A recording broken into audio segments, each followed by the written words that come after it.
All right, so let's take a look at the KX057.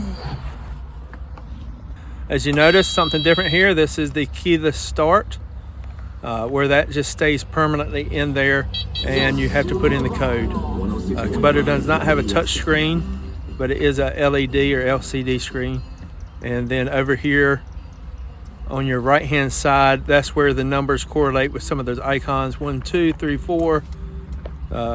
By default, it is what it is.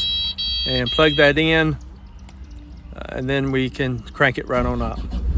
So it is about as easy for a few $100. A lot of guys who want it, they want it for just so they don't have to keep losing keys, and each operator can have their own key code, and then you can track it with telematics. So it is something for a fleet to do.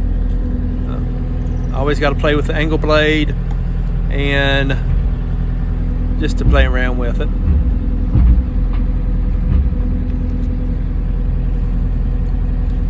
So to set up to turn on the thumb, like I said, you don't have a touch screen, but you have a toggle.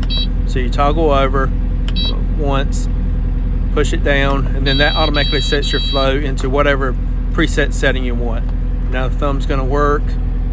Pretty straightforward, but there is a little surprise that Kubota has.